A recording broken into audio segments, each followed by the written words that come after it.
ಊರು ಬಿಆರ್ಗೊಂಡ, ದೇವರ ತಾಲೂಕು, ಜಿಲ್ಲಾ ರಾಯಚೂರು. ಬ್ರೋ ಅದೇ ಮೊನ್ನೆ ಅಕ್ಕನ ಹಾಸ್ಪಿಟಲ್ ಕರ್ಕೊಂಡು ಹೋಗಿದ್ರಂತ ಬ್ರೋ, ಅಲ್ಲಿ ಏನಾಯ್ತು? ಹೌದು, ಅಕ್ಕನ ಬೆಳಿಗ್ಗೆ 4 ಬೇನಿ ಕಳ್ಸಂದ್ರು. 4ವರೆಗೆ ಮನೆ ಬಿಟ್ಟಿವಿ. 5 ಗಂಟೆ 5ವರೆಗೆ ದೇವ್ರಿಗೆ ಇದ್ದೀವಿ. ನಾವು ಹೇಳಿದ್ವಿ ಸಿಸ್ಟರ್ ಜೊತೆ ಮಾತಾಡಿದ್ವಿ. ಸಿಸ್ಟರ್ ನೋಡ್ರಿ ಆದ್ರೆ ನಾರ್ಮಲ್ ಮಾಡಿ, ಇಲ್ಲಾಂದ್ರೆ ನಮ್ಗೆ ಸಿಜರಿಂಗ್ ಮಾಡಕ್ ಬೇರೆ ಕಡೆ ಬರ್ಕೊಡ್ರಿ ಅಂತ ಹೇಳಿದ್ವಿ. ಆಯ್ತು ನಾರ್ಮಲ್ ಮಾಡ್ತಂತ ಇದ್ರು. ಅವ್ರನ್ನ ಟೈಮ್ ಕೊಟ್ಟರು ನಮ್ಗೆ 8 ಗಂಟೆ ಅಂತ. 8 ಗಂಟೆ ನಾವು ಕಾಯ್ದು ಆಮೇಲೆ 8 ಗಂಟೆಗೆ ಕೇಳಿದ್ವಿ. ನಮ್ದು ಸಿಸ್ಟರ್ ಹೇಳಿದ್ರು ನಮ್ದು ಡ್ಯೂಟಿ ಮುಗಿತಿ, ನಾನು ಹೋಯ್ತು ಮನೆಗೆ, ಬೇರೆಯವ್ರು ಬರ್ತಾರೆ ಅವ್ರು ಹೇಳ್ತಾರಂತ ಒಬ್ಬಕ್ಕೆ ಹೋದ್ರು. ಆಮೇಲೆ ಒಬ್ಬಕ್ಕೆ ಬಂದ್ರು. ಆಮೇಲೆ ಬೇರೆ ಸಿಸ್ಟರ್ ಬಂದ್ರು ಇಬ್ರು. ಆಮೇಲೆ 9 ಗಂಟೆ ಟೈಮ್ ಕೊಟ್ಟರು. 9 ಗಂಟೆ ತನಕ ಕಾಯ್ದ್ವಿ.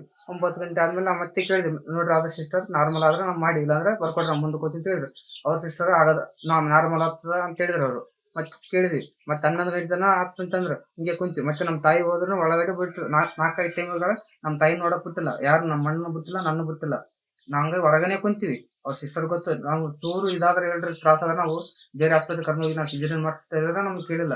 ಮತ್ತೆ 3 ಗಂಟೆ ತನಕ ಟೈಮ್ ಕೊಟ್ಟರು. 3 ಗಂಟೆ ತನಕ ಕುಂತೀವಿ. ಆಮೇಲೆ ಅವರು ಶರೀರ ಕೊಯ್ದು ಹೊಟ್ಟೆ ಇಜಿಗಿ ಪೂರಾ ತ್ರಾಸ ಮಾಡಿ, ಶರೀರ ಕೊಯ್ದು ರಕ್ತಸ್ರಾವ ಆಗ್ಯದ.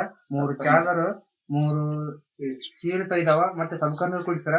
ಆ ಫುಲ್ಲು ತ್ರಾಸ ಮಾಡ್ಯಾರ ನಮ್ಮ ಮಕ್ಕಗ. ಒಟ್ಟೆಲ್ಲ ಇದು ಇಜಿಗ್ಯಾರ. 12 ಟೂಬ್ ಬರ್ದಾರ ನಮಗ. 12 ಟೂಬ್ ತಗೊಂಬಂದ ನಮ್ಮಣ್ಣ. ಆಮೇಲೆ 3 ಆದ್ಮೇಲೆ ಫುಲ್ಲು ತ್ರಾಸ ಆಗ್ಯದ ಅಂತ ಹೊರಗೆ ಬಂದು ಅವಾಗ ಹೇಳ್ಯಾರ ನಮ್ಗೆ. ಅಂತ ನಮ್ನ ಏನ್ ಹೇಳ, ನಮ್ನ ಹೇಳಕ ನೋಡಕ ಬಿಟ್ಟಿಲ್ಲ. ತ್ರಾಸ ಆಗ್ಯದ ಎಲ್ಲ ಮಾಡ್ಯಾರ. 3 ಬಂದ ಮೇಲೆ ಬೆಡ್ ಮೇಲೆ ಹಾಕಿ ಬಂದ್ಮೇಲೆ ಡಾಕ್ಟರ್ ಬಂದು ಇಮ್ಮಿಡಿಯೇಟ್ಲಿ ವೈಟ್ ಪೇಪರ್ ಸೈ ಮಾಡ್ರ ಅಂದಾಗ ನಾವು ಸೈ ಮಾಡಿ ಹಾಕ್ರ ಅಂದಾಗ, ನಿಮ್ಮ ಮಕ್ಕಳಿಗೆ ಸೀರಿಯಸ್ ಅದ, ಎಲ್ಲೇ ಮಾತ್ರ ರಾಯಚೂರಿಗೆ ಹೋಗ್ಬೇಕು, ಒಂದು ತಾಸಿನಾಗ ಹಂಗಾರು ಉಳಿತಾಳ ಅಂತ ಹೇಳಿದ್ರೆ ನಾವು ವೈಟ್ ಪೇಪರ್ ಸೈ ಮಾಡಿ ನೋಡ್ತೀವಿ. ಬೆಡ್ ಮೇಲೆ ಎಲ್ಲ ರಕ್ತ ನಮ್ಮ ಅಕ್ಕನ. ಆಮೇಲೆ ನಾವೇ ಆಂಬುಲೆನ್ಸ್ನಾಗ ಎತ್ತಾಕಿದ್ಮೇಲೆ ಒಂದೇ ಮಾತು ನಮ್ಮ ಮಕ್ಕನಲ್ಲಿ, ಯವ್ವ ಅದೊಂದು ಬಿಟ್ಟು ಏನೋ ಮಾತಾಡಿಲ್ಲ. ಕೂಸನ್ನು ಇಲ್ಲೇ ಕೊಲ್ಯಾರ. ಎಲ್ಲ ಬಿಗಿದು ಬಿಟ್ಟಿದ್ರು, ಶರೀರಕ್ಕೆಲ್ಲ ಬಿಗಿದು ಬಿಟ್ಟಿದ್ರು. ಬಟ್ಟೆ ಚಾದರ್ಗಳು ಎಲ್ಲ ಗಂಟಾಕಿ ಬಿಟ್ಟಿದ್ರು. ಹೊಟ್ಟೆಗೆ ಬಿಗಿದಾರ. ರಕ್ತಸ್ರಾವ ನೀರು ಹೋದಂಗೆ ಗೊತ್ತಿತ್ತು. ಆಮೇಲೆ ರಾಯಚೂರಿಗೆ ಹೋದ್ವಿ. ಅಲ್ಲಿ ಇಮಿಡಿಯೇಟ್ಲಿ ಹೇಳಿದ್ರು, ಇದು ಕೂಸನ ಡೆತ್ ಆಗ್ಯದ, ಸಿಜರಿಂಗ್ ಮಾಡಿ ತೆಗಿಬೇಕು, ಇಲ್ಲ ನಿಮ್ಮ ಮಕ್ಕಳ ಜೀವ ಅಪಾಯ ಅಂದ್ರು. ಆಯ್ತು ತೆಗೀರಿ ಅಂತ ಹೇಳಿದ್ವಿ. ಎಲ್ಲ ಸಹಿ ಮಾಡಿದ್ವಿ. ಇಮಿಡಿಯೇಟ್ಲಿ ತೆಗೆದ್ರು. ತೆಗೆದ ಮೇಲೆ ಕೂಸು ಡೆತ್ ಆಗಿತ್ತು. ಆಮೇಲೆ ಹೇಳಿದ್ರು, ನಿಮ್ಮ ಮಕ್ಕಳ 0% ಕೊಡ್ತೀವಿ, ನಾವು 1% ಕೊಡಲ್ಲ ಹೋಗ್ತೀವಿ ಅಂತ ಅಂದ್ರೆ, ಆಯ್ತು ಬದುಕ್ಸ್ರ ಅಂದ್ವಿ. ಆಮೇಲೆ ಅವರು ಎಲ್ಲ ಟ್ರೀಟ್ಮೆಂಟ್ ಮಾಡಿದ್ರು. ಅದನ್ನ ನಮ್ಮ ಮಕ್ಕ ಸಾವನ್ನಪ್ಪಾಳ. ಕಾರಣ ದೇವದುರ್ಗ ಆಸ್ಪತ್ರೆ ನರ್ಸರಿ ಎಲ್ಲ ಕಾರಣ, ಡಾಕ್ಟರ್ ಕಾರಣ, ಇವರೇ ಕಾರಣ.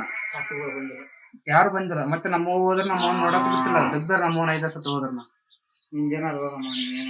ಅಂದ್ರು. ನಮ್ಮ ಅವನ ಒಳಗನೆ ಬಿಟ್ಟಿಲ್ಲ, ನೋಡಕ್ಕೆ ಬಿಟ್ಟಿಲ್ಲ. ನಮ್ಮ ಅವನ ನಮ್ಮನ್ನು ಬಿಟ್ಟಿಲ್ಲ. ಅವ್ರು ಏನು ಬಂದ್ ಹೇಳಿಲ್ಲ. 3 ಆತನ ಫುಲ್ ಸೀರಿಯಸ್ ಆದ್ಮೇಲೆ ಬಂದು ನಮ್ಗೆ ಹೇಳ್ಯಾರ. ಎಷ್ಟು ಸತ್ಯ ಕೇಳಿದ್ರೆ ನಮ್ನ ಒಳಗ ಬಿಟ್ಟಿಲ್ಲ. ಆತದ ನಾರ್ಮಲ್ ಅಂತಾನೆ ಹೇಳ್ಯಾರ. ಅವ್ರು ಏನ್ ಹೇಳಿಲ್ಲ ನಮ್ಗ. 3ವರೆಗೆ ಬಂದ್ ಹೇಳ್ಯಾರ, ಹೋಗ್ರಿ ಸೀರಿಯಸ್ ಅಂದಾಗ. ಅವಾಗ ಅಲ್ತ ನಮ್ಗೆ ಏನ್ ಹೇಳಲ್ಲ. 3ವರೆಗೆ ಸೀದಾ ಬೆಡ್ ಮೇಲೆ ಹಾಕ್ಯಂಬಂತಾರ. ನಾವೆಲ್ಲ ರಕ್ತಸ್ರಾವ ಇದಾಗಿಬಿಟ್ಟಿತ್ತು. ಅವ್ರು ಒಲಿಗೆ ಹಾಕಿಲ್ಲ, ಏನು ಮಾಡಿಲ್ಲ, ಹಂಗೆ ತಗೊಂಡ್ ನಾವ್ ರಾಯಚೂರಿಗೆ ಹೋಗಿ.